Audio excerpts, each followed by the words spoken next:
لا حول ولا قوة إلا بالله العلي العظيم. حسبنا الله ونعم الوكيل، نعم المولى ونعم النصير. أعوذ بالله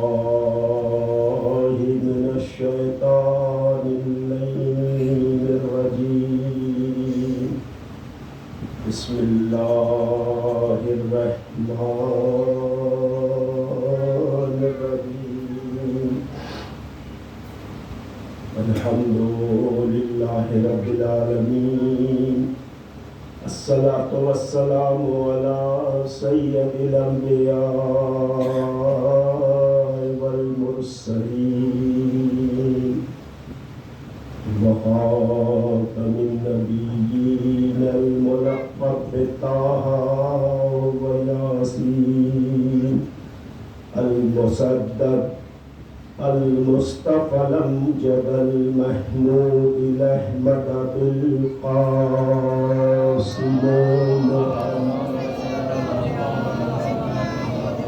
وآله الطيبين الطاهرين المعصومين المظلومين المنتجبين المنتخبين، ولعنة الله على أعدائهم وقتلتهم وغاصبي حقوقهم ومنكري فضائلهم أجمعين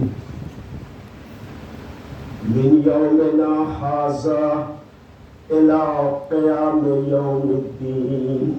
أما بعد فقد قال مظلوم كربلاء لما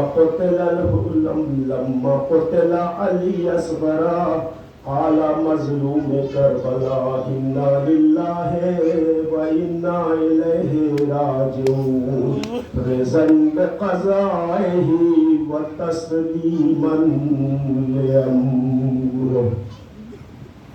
ارباب ایسا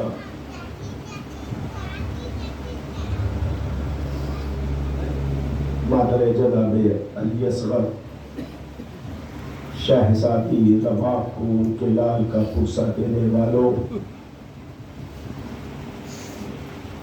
امام سجاد فرماتے ہیں کہ کربلا میں جیسے میری ماں رباب اجڑی ہے،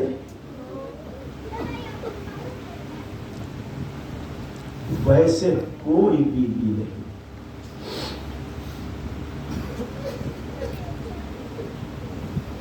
ایک عورت کے لیے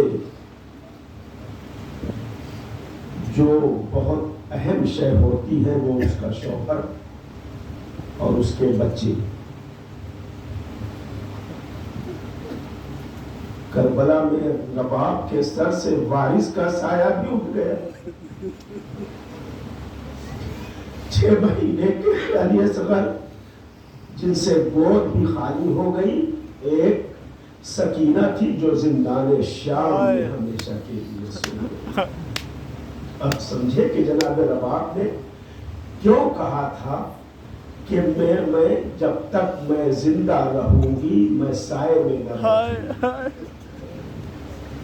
اور عزیزو ہوا بھی ایسا ہی کہ جب تک رباب زندہ رہی سائے میں نہ بیٹھی.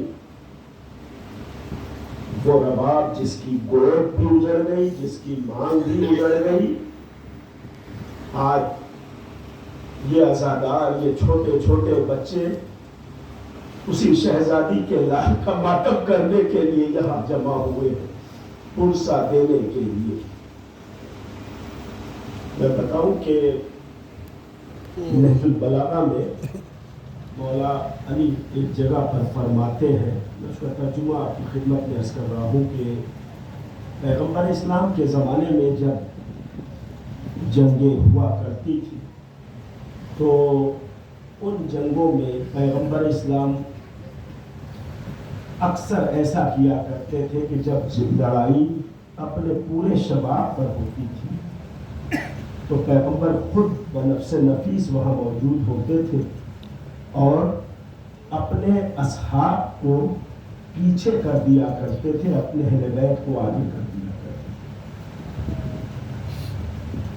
تھے۔ یہ اس زمانے کی لڑائی کا دستور تھا کہ اصحاب کو، جو چاہنے والے ان کے ساتھی تھے، انہیں پیچھے کر دیا کرتے تھے اور اپنے اہل بیت کو آگے کر دیا کرتے تھے۔ کربلا میں امام حسین نے اس اصول کو بدل دیا، اصحاب پہلے، اہل بیت بعد میں۔ راوی شاعر کہتا ہے کہ اصغر نے لڑائی کے قوانین بنائے،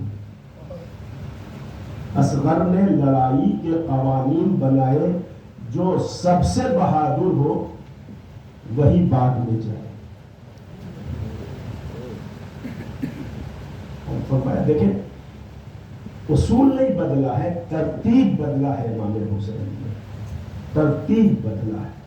اس لیے کہ امام حسین جانتے تھے کہ پیغمبر کے زمانے میں جو لڑائیاں ہوتی تھی اس میں بہت کم لوگ مارے جاتے تھے ایسے، لہذا اہل بیت کو پہلے رکھتے تھے اور اصحاب کو پیچھے کر دیا کرتے تھے۔ امام حسین نے یہ دیکھا کہ یہ وہ جنگ ہے جس میں کوئی بچے گا نہیں، جو جتنی دیر تک زندہ رہے گا اتنی بڑی پریشانیوں میں مبتلا ہوگا، اتنی زیادہ مصیبتیں اس پر پڑیں گی۔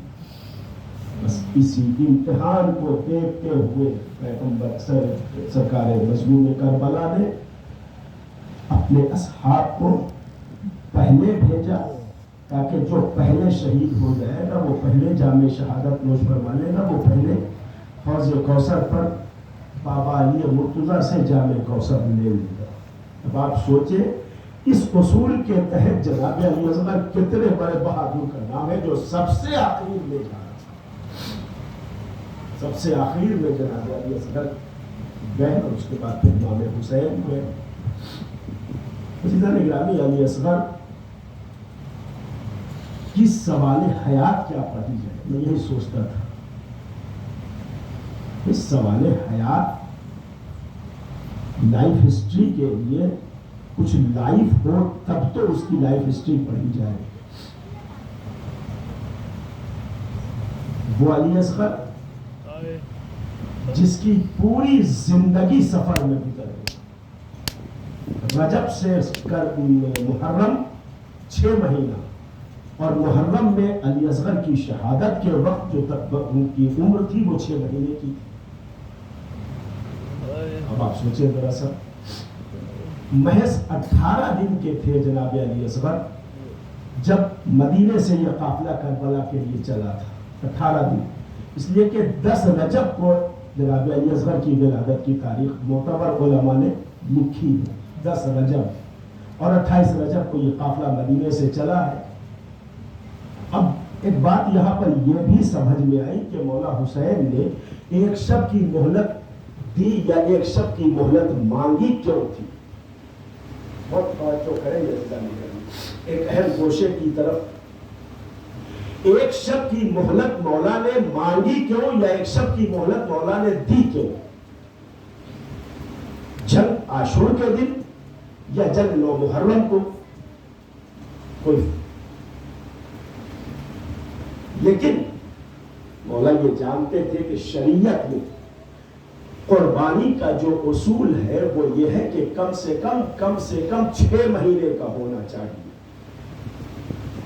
اور اب دیکھیے 10 رجب سے 10 شعبان 1 مہینہ، 10 شعبان سے 10 رمضان 2 مہینہ، 10 رمضان سے 10 شوال 3 مہینہ، 10 شوال سے 10 شوال کے بعد ذیقعدہ 10 پہلے 1 مہینہ۔ تو اس طریقے سے جب 10 محرم آئے گا تو جناب علی اصغر کی عمر 6 مہینے کی ہوگی، 1 دن کم ہو رہا۔ اگر 9 محرم کو یہ جنگ شروع ہو جاتی تو 1 دن کم ہو رہا۔ اللہ اکبر، شریعت کے اصولوں پر اتنا پابند رہنے والا حسین.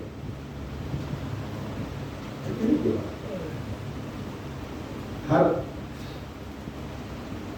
باپ کو دو حسرتیں تو ہوتی ہی ہیں، دو حسرتیں دل میں پروان چڑھتی رہتی ہیں. بچہ جب چھوٹا ہو تو اس کے دل میں یہ خواہش رہتی ہے کہ یہ چلنے کے قابل ہو جائے. اولاد جب بڑی ہو تو باپ کے دل میں یہ تمنا پروان چڑھتی ہے کہ میں اس کے ماتھے پر صحرا دیکھ لوں. اللہ نے مظلوم ہوتے امام حسین نہ علی اصغر کو چلتے ہوئے دیکھ سکے، نہ علی اکبر کے سر پہ صحرا دیکھ سکے.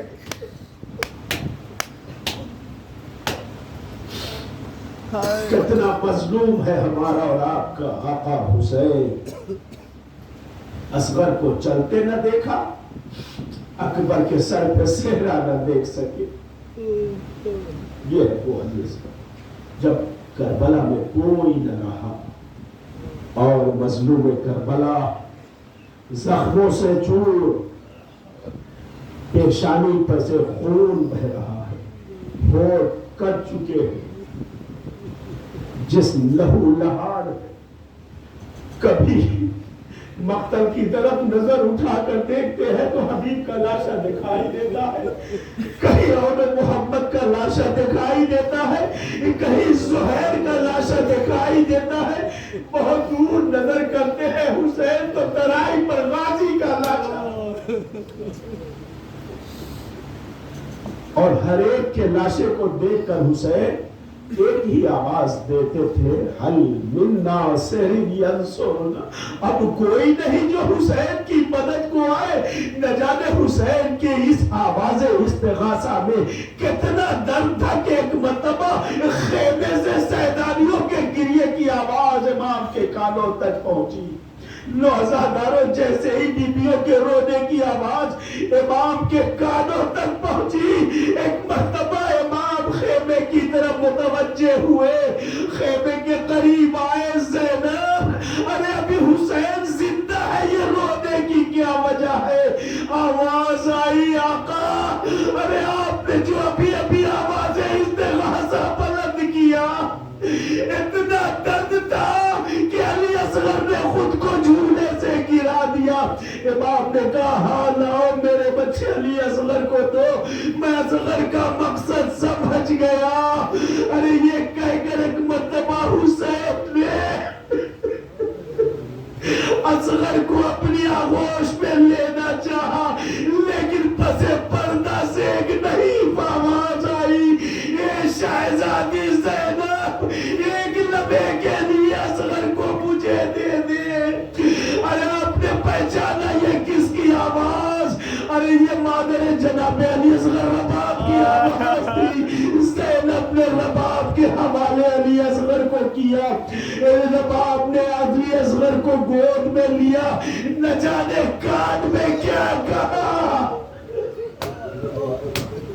شاید یہ کہا بیٹا علی اصغر، ارے ہرملا کا تیر آنے والا ہے. بیٹا ایسا نہ ہو کہ یہ تیر ارے تیرے گلے تک نہ پہنچے، پاپا کے بازو کو چیر دے. بیٹا اگر ایسا ہوا تو یہ روز محشر ارے شہزادی فاطمہ کو کیا جواب دے گی؟ کان میں کہہ دیا حضرتارو. اور اب ایک مرتبہ رباب نے خود اپنے ہاتھوں سے علی اصغر کو مولا حسین کے حوالے کیا. حسین نے علی اصغر کو لیا. کربلا کی دھوپ، دوپہر کا وقت، ایسے عالم میں حسین نے ابا کا سایہ کیا. بہت ننھا سا بچہ ہے، چہرہ کبلا نہ جائے. ابا کا سایہ کر کے لے کر گئے قوم اشقیاء. ذرا آ کر خود دیکھ لے یہ ننھا سا بچہ جس کی ماں کا دودھ بھی خشک ہو چکا ہے، خیمے کے پانی بھی ختم ہو گئے ہیں. 3 دنوں سے اس بچے نے پانی نہیں پیا ہے، لہذا آ کر اپنے ہاتھوں سے پانی پلا دے۔ امام جانتے تھے یہ اشقیا پانی دینے والے نہیں ہے، مگر حجت تمام کرنی تھی تاکہ کل کو یہ نہ کہے کہ مجھے نہیں معلوم کہ اصغر پیاسا تھا۔ یہ کہہ کر کہا اچھا تو یہ سمجھتا ہے کہ میں اصغر کے بہانے پانی پیوں گا، لے میں اسے کربلا کی زمین پر لٹائے دیتا ہوں۔ عزادار حسین نے علی اصغر کو جلتی زمین پر لٹایا، لیکن جتنا جلدی لٹایا تھا اتنا ہی جلدی امام حسین نے علی اصغر کو اٹھا کر اپنی گود میں لے لیا۔ زمانے نے علی اصغر کا چھدا ہوا گلا اس کا ذکر تو کیا ہے، لیکن علی اصغر کے پشت پر جو چھالے پڑے تھے اس کا ذکر نہیں ملتا ہے۔ عزادارو، ارے جب علی اصغر کو زمین کربلا پر امام نے لٹایا، جلتی ہوئی زمین تھی، علی اصغر کے جسم اقدس پر ایک باریک سا کرتا تھا۔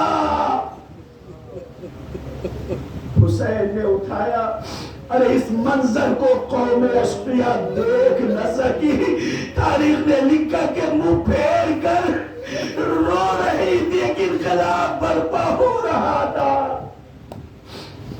بس یہ دیکھنا تھا کہ عمر سعد نے ہرملا کو متوجہ کیا، اور ہرملا کیا تیرے ترکش کا تیر ختم ہو گیا ہے؟ ہرملا نے آواز دی، نہیں ابھی میری ترکش میں کچھ تیر بچے ہوئے ہیں۔ 3 بھال کا ایک تیر تھا جو اتنا وزنی تھا جتنا وزن علی اصغر کے جسم میں بھی نہیں تھا۔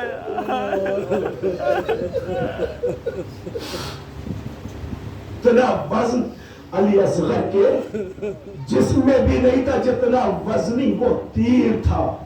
بس ایک مرتبہ ہرملا نے تیر کو کمان میں جوڑا، جوڑنے کے بعد ایک مرتبہ اپنے گھٹنے کو زمین کربلا پر ٹیکا، اور ٹیکنے کے بعد نشانہ کیا، تیر چلایا، سنسناتا ہوا تیر۔ علی اصغر مستقل آنے والے تیر کو دیکھ رہے، پسند قریب تھا کہ وہ آنے والا تیر بازو حسین میں لگے۔ ایک مرتبہ علی اصغر نے اوپر اپنی گردن کو بلند کیا، ارے آنے والا تیر علی اصغر کی گردن میں لگا، خون کا فوارہ جاری ہوا۔ جزاکم ربکم خیر الجزا۔ امام نے علی اصغر کے خون کو اپنے چلو میں لیا، آسمان کی طرف چاہا پھینک دیا، آواز آئی، حسین اگر ایک قطرہ خون آسمان کی طرف آیا تو قیامت تک بارش نہ ہوگی۔ زمین کی طرف چاہا پھینک دوں، آواز آئی، زمین کی آواز آئی، حسین اگر ایک قطرہ ناحق زمین پر آیا تو زمین اناج رویدہ نہ کرے گی۔ حسین کیا کرتے ہیں؟ ارے خون علی اصغر کو چہرے پر ملا، آواز دی، نانا روز محشر اسی حالت میں آپ کے پاس آؤں گا جب چہرے پر علی اصغر کا خون ہوگا۔ جزاکم ربکم خیر الجزا ارباب اعزا۔ ابھی اس مجلس کے بعد شب ہے، جھولا برآمد ہونے والا ہے، وہ جھولا جس جھولے میں علی اصغر کبھی رہا کرتے تھے، ارباب اعزا وہ جھولا جس جھولے میں علی اصغر جھولا کرتے تھے، رباب جھولے کی ڈوریوں کو جھولاتی تھی، علی اصغر کے چہرے کی زیارت کرتی رہتی تھی۔ واقع کربلا کے بعد جب یہ لٹا ہوا قافلہ مدینے پہنچا ہے، رباب سائے میں نہ بیٹھی، ارے دن تھا تو آسمان کے نیچے، رات بھر آسمان کے نیچے بیٹھی رہتی تھی، اور لب پر بس ایک ہی نام تھا، میرے لال اصغر، اے بیٹا علی اصغر، یہ ماں کیسے زندہ رہے تیرے بغیر؟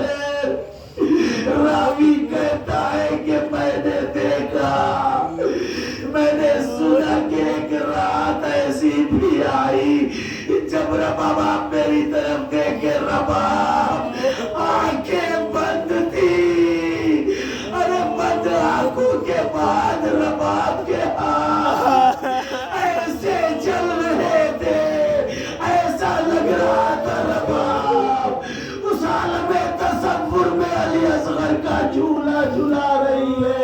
سید سجاد قریب گئے, ماں کے قدموں پر اپنا رخسار رکھا. اماں یہ آپ کے ہاتھ یوں کیوں ہو رہے تھے؟ رباب کی آنکھ کھلی.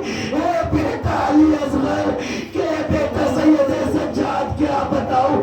ارے جب آنکھیں بند کرتی ہوں, ارے کربلا کا وہ خوبی منظر بس مجھے وہی دکھائی دیتا ہے کہ جب علی اصغر کا جھولا, علی اصغر کا گلا چھدا ہوا ہو. ارے اسی لیے میں اس تصور میں علی اصغر کے جھولے کو جھلا رہی تھی. وہ آزادہ اور رباب بھی دنیا سے رخصت ہو گئی. جب رباب کو تختے حضور پر بٹھایا گیا, دیکھا کیا؟ ارے ایک آنچل میں ایک گٹری بندھی ہے. لوگوں نے سمجھا شاید یہ مال دنیا ہوگا, لیکن جب گٹری کھولی گئی, اس گٹری